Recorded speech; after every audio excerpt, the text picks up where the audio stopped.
Day number 65, 100 days journey for our CHCJC 45th anniversary. Our text for today will be in Romans chapter 7, 24 and 25. O wretched man that I am, who shall deliver me from the body of this death? I thank God through Jesus Christ our Lord. So then with the mind, I myself serve the law of God, but with the flesh, the law of sin.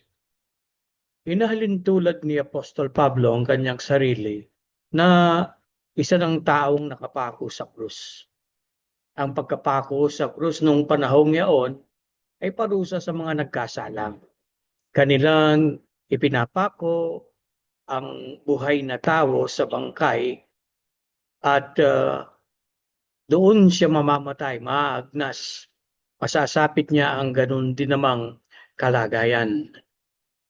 Ang ating pisikal na katawan ay nanghihina, nagkakasakit, at kung minsan nasusunod natin ang pita nito.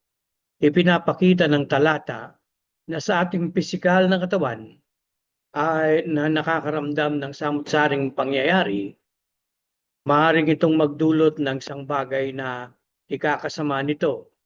Hindi rin natin may kakaila na kung minsan ang gusto ng laman ang siyang ating sinusunod.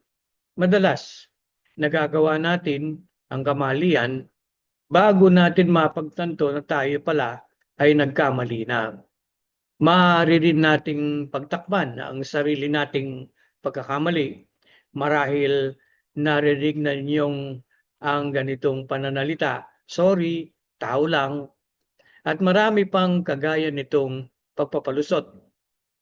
Ang pananagumpay laban sa pita ng laman ay ang kaisipang nakaugnay palagi sa Diyos. Ang batas ng Diyos na isinulat na sa ating puso at tayo'y ginagabayan ng kanyang salita ang magpapasya sa pagsunod ng kalooban ng ating Diyos. Opo, maaari tayong magkamali, maaari tayong matangay, ngunit ang kaisipang nakaugnay sa Diyos ay magpapasya ng kapayapaan at mga kaisipang pangkalangitan. Hindi masama na kamtan natin ng konting ginhawa. Hindi rin naman masama na ang mga bagay sa mundo ay aliwin tayo kung minsan.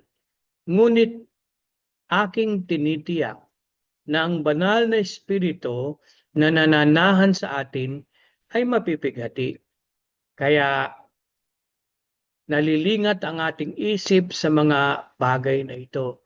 Ang pananagumpay ay pagkakaloob ng Panginoong Jesucristo. Kaya nga ang sabi ni Pablo, but thanks be to God who given us the victory in Christ Jesus. Ang pananagumpay ay kay Kristo lamang. Tayo manalangin.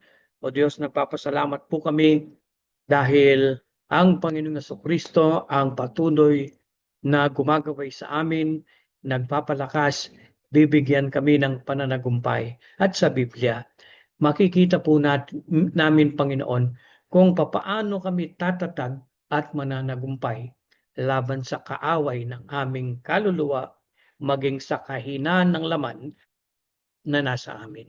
Salamat po sa pananagumpay dahil kay Kristo Jesus. Sa kanyang matamis na pangalan, Amen.